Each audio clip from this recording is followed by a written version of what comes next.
Hi, everyone. This is Heather Wiskus with Get Me Some Green, doing Women in Weed, coming to you live from Get Me Some Green here in Matthews-Van Hill, North Carolina. This is our pilot store.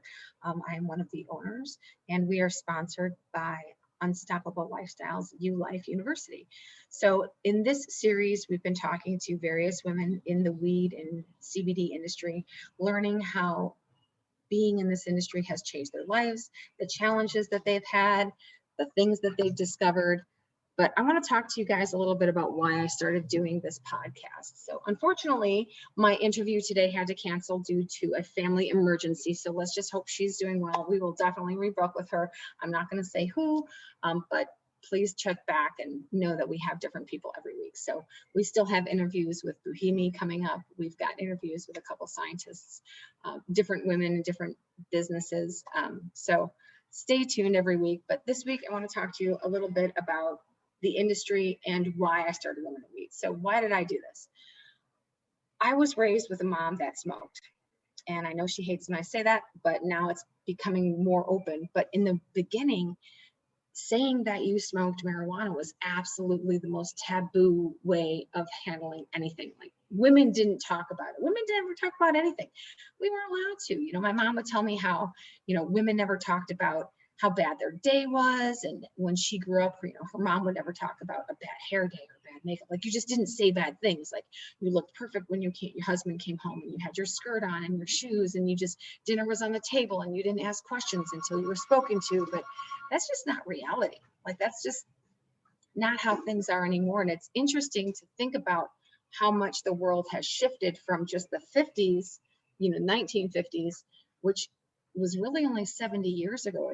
There's still people remembering being this meek woman that was designed to, you don't work, you stay home, you take care of the house, you take care of your family. And now all of a sudden women are like paving an industry. So my mom was different from my grandmother in the sense that she wanted me to speak my mind. She wanted me to share how I was feeling about things. And she was really open about how she felt about things. But marijuana, the one thing that really helped her, because my mom suffers from depression, she suffers from bipolar, and she's got pain.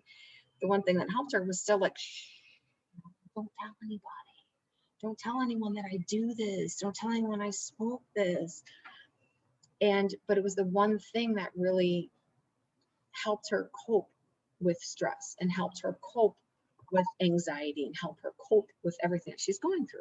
So now here I come. My mom had me when she was 19. So she was a young parent and married, young parent. But that was normal for that time, right? So my generation wouldn't think of having kids at 19, but for my mom, that was like, that's when you had kids. You had kids in your late teens, early 20s, you got married, you did your family thing. My grandmother was a grandmother in her 40s, early 40s. So, and then fast forward to my generation, it was more like your mid to late 20s. And now even kids nowadays are 30s and even into their 40s. I have a friend that's 46 and pregnant right now, and beautiful little baby belly going on. So we've come a long way, but the weed industry is still this massive taboo that we don't talk about. And here's the funny thing is, you see a man smoking a joint, and that's more accepted and more normal than a woman smoking a joint.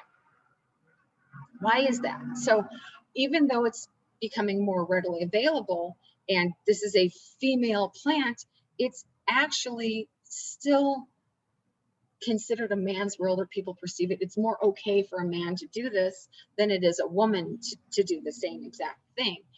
But yet women are the ones that are dealing with a lot of the stress or the hidden stress because of this stigma that we were put under, that, have dinner ready, have it home, don't ask questions, stigma that is still, even though it's unspoken and a lot of women are breaking the mold, it's still kind of sitting there like an invisible ceiling that we constantly need to continue to break. So as I started going down this journey, learning about why my mom uses it as medicine, why it's illegal, having a lot of friends that smoked and grew and all of that fun stuff, it's time to really bust open the cracks and see why we're still treating this like it's taboo. So if you like watching these, invite your friends to watch these with me. And so we can have more conversations. And I want to hear more comments from you guys. And well, how are you listening to us? I mean, what resonates with you? What's coming through for you on your end as far as the topic of CBD and marijuana? So please always chime in on those as well.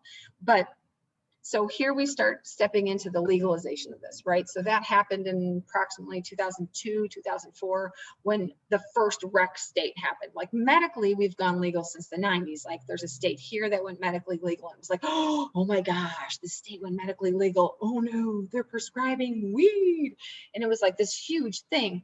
But I think what really drove it was cancer patients and AIDS because of food, right? So marijuana helps soften you for hunger, makes you hungry, takes away the nausea. So a lot of patients that were cancer patients and AIDS patients, that's what really brought it to the medical forefront. So then fast forward like early 2000s when Colorado goes legal recreationally and the whole world goes, what the heck?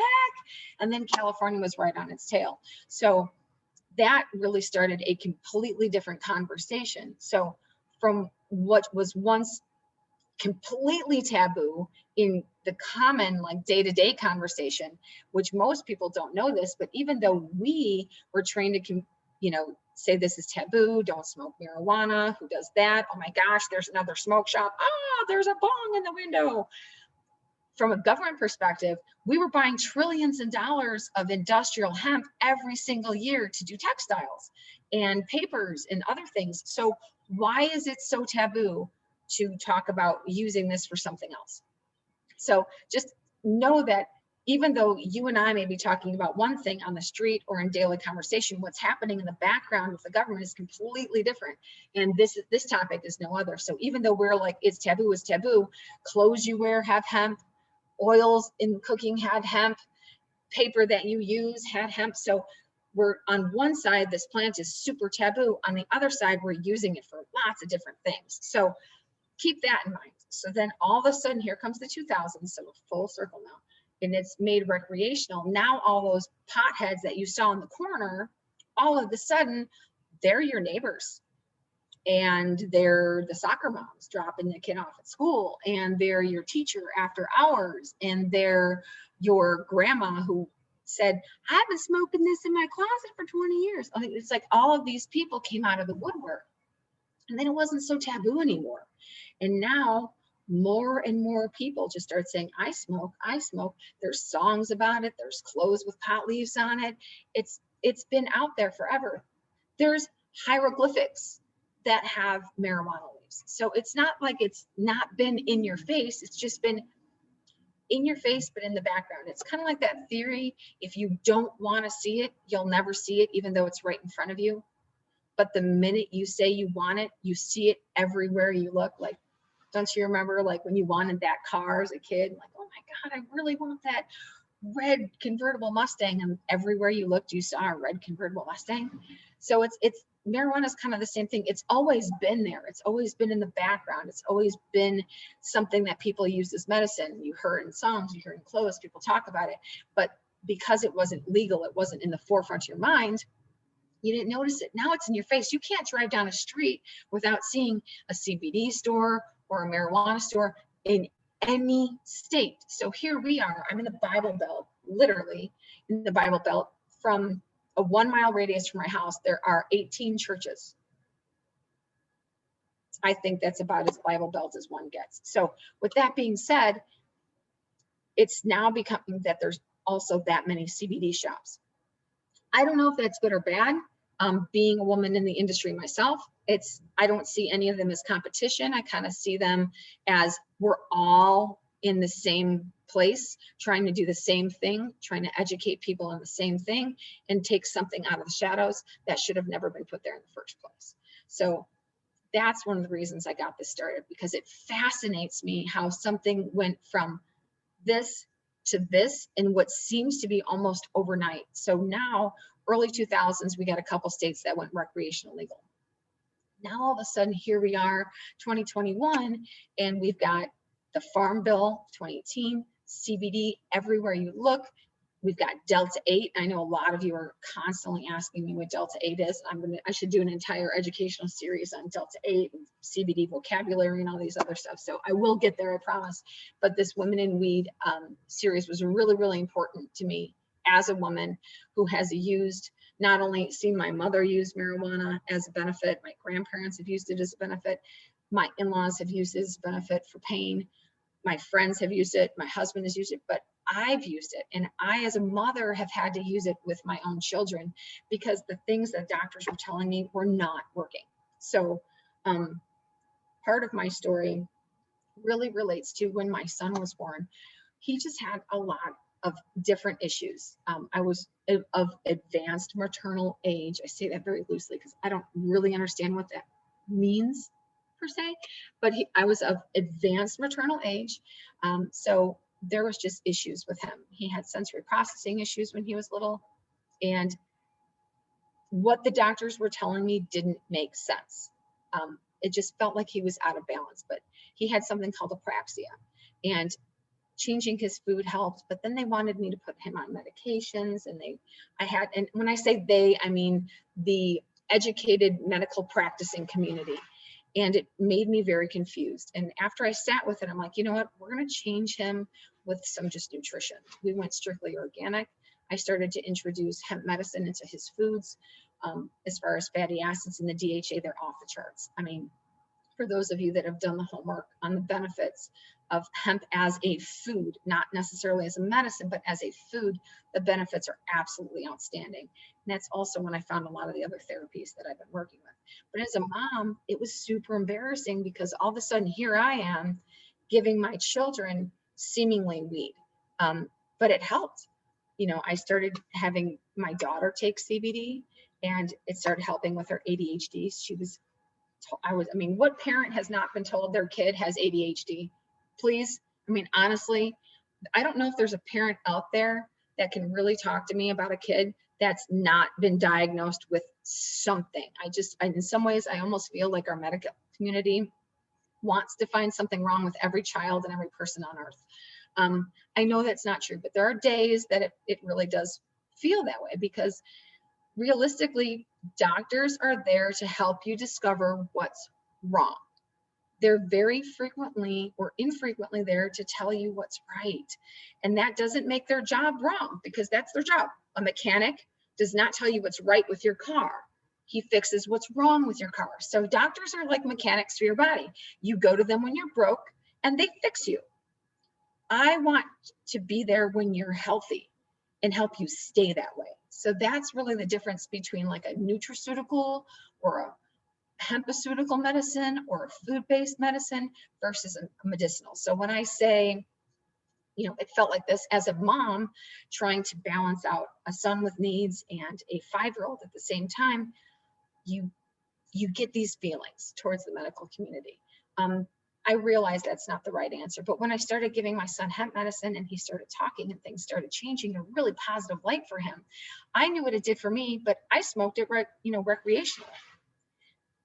And I always smoked it because I'm not a drinker, took away my stress, I didn't eat myself to death. You know, it was what I used. But even my husband's used it. I think we all have at one point in time, but it was like, ooh, or we all do that in college. Or what about the medicine afterwards? What about the people that take marijuana for PTSD? What about the hordes of people that are taking it? Remember what I said, it went medically legal in the 90s. So now you've got all these people with cancer and diabetes and all these other ailments that have been using hemp for now a decade as medicine. So here's an eye-opening fact. We've been using marijuana as medicine for 3 decades again. So how taboo is this really? I'm just saying. So we used marijuana in medicine all the way up until the 1930s. That's when it was made socially unacceptable and taboo. Then it disappeared for 60 years, and then came back in the late 90s. And it's been in medicine for 3 decades again. You guys, this is not taboo. Stop it. We got to stop. So this plant is mainly a female plant. That's what produces the bud. The male plant produces the seeds. The seeds are where you get hemp seed oil. So when you go to the store and you get hemp seeds, or you see hemp seed oil in the grocery store, that's coming from more of the male plant. That's coming from the seeds. But when you're getting the buds, and you see the term bud flower and the concept of the terpenes, a lot of that, not all of it, because the plant does have medicine and the plant does have nutritional value, and the plant does have its own sterols and plant, terpenes, but the bud is where a lot of it comes from. The bud is the beautiful piece. I'm sorry, but guess what the bud is? It's the flower, and the flower is the female part of the plant. So it's the female plants that are really the most medicinal. So I find it crazy, crazy ironic that as I dive into this industry more and more, I come across more female fronted, female owned, female ran businesses. That's incredible. It is the coolest thing. So that's why I really started Women in Weed, because I cannot be the only woman out there paving a new direction in this industry. I want things to be different. So for me, it was personal. And I think as I go through this journey and as I talk to more people, I'm finding that the people that are getting into this industry, especially the women, it's a much more personal. They all have a story as to why they got started and what prompted them and how they got going and why they decided to do it. Whereas some of the men I found in the industry, not all guys, I'm not isolating you or anything like that, but when you see a big corporation get involved, it's money related. I mean, realistically, this is one of the fastest growing industries in the world right now. The hemp and CBD industry is one of the fastest growing, and it's not just the farmers, it's the lighting companies, the textile companies, the paper companies, the people printing for the industry, the people doing accounting for the industry, the people working in the industry, retailing for the industry, educating for the industry. I mean, it is absolutely massive, and it touches every single scope of every other professional industry out there. We've touched transportation, we've touched education, we've touched doctors, people. I mean, just if you really think about it, there's nothing this industry isn't touching right now. And more, it's these small companies that are coming up. This is an industry that has been around since the dawn of time. Okay, it's been stuck in backroom corners. There's been no formal education. Guess where all the education is coming from? Potheads. That's where all of this information is coming from. We weren't allowed to test it. Doctors weren't allowed to do science on this. They weren't allowed to do the research. It was literally illegal to do the research on marijuana, on cannabis, on cannabinoids, on CBD for decades. So most, not all, most of the information out there is from people like my mother who self-medicated with it for years before someone decided to say, oh, let's pass a farm bill and at least make CBD legal. It's about time. So understand that the education side, the books, they're trying to catch up to where this industry already is. And the reason it took off so fast is because I have a lot of people ask, well, how did it go from here to 0 to 80? Because it never really went away. It was just kind of living in the shadows. Back to that car scenario, that red convertible Mustang I was telling you about earlier. It's always been there. You just weren't looking for it. And now that people are looking for more natural answers, now that people are looking for more holistic ways to heal, I don't know if COVID was the catalyst for that or just a contributor to that. But now people are starting to see us. So I proudly wear shirts that announce this is what I use as medicine, because the more we can take and step out of the shadows and let people know, hey, I'm a mom. I own 4 businesses. I can run a company. I can have a healthy marriage. I can have a healthy lifestyle. I can have all of that. And oh, by the way, I can have a great time smoking a joint too. That is okay. When did it become completely normal to get rip-roaring drunk on the weekends and run a business? That's okay. But if I smoke a joint and run a business, oh my gosh, she's a hippie or she's a pothead. When did we come up? When did that happen? So I guess my goal is to take that back. So in future calls, we're going to be talking to accountants in the industry, bookkeepers in the industry, printing companies in the industry. I'd really like to interview my very own Danny Badney, who is our manager, but she does a lot of our social media, and there's a lot of roadblocks from a social media perspective that we hit frequently because of the industry. Bankers, I'm going to be interviewing one of the bankers that we partner with, as well as some other bankers in the industry, and what that looks like and how things are different. And these are all women working in all of these various industries affecting the CBD and health industry.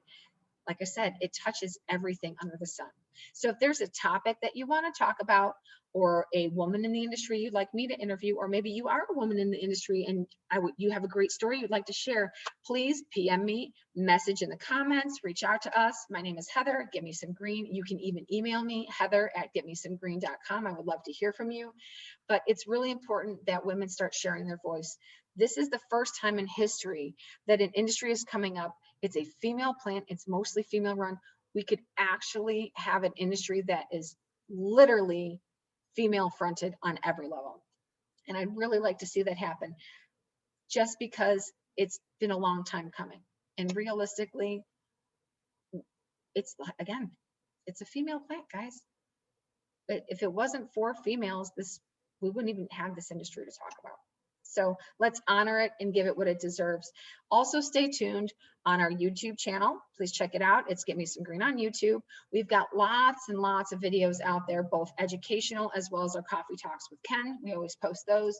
And we're going to be doing an entire series with every vendor we partner with, sharing how they got onto their brand, why they formulate the way they do, because even though CBD helps every biological being, that's scientifically proven that CBD benefits all endocannabinoid systems, and anything with a heartbeat has one, not all CBD is formulated equally, and not all of it is formulated the same. So I thought it'd be really fun to give you guys a chance to talk to different brands and learn about what makes them special and what makes them tick as well. So stay tuned for those. We did launch our very first one with Tribe Tokes. So you can go out and look on our YouTube channel, or you can catch it here if you see it in our feed and learn a little bit more about that brand. But stay tuned for future brands in the future, and stay tuned for next Wednesday. We will see you at noon for our lunchtime talk and Women in Weed. For this week, this is Heather Wiskus signing off, episode 6, and we will see you next Wednesday. Have a wonderful week.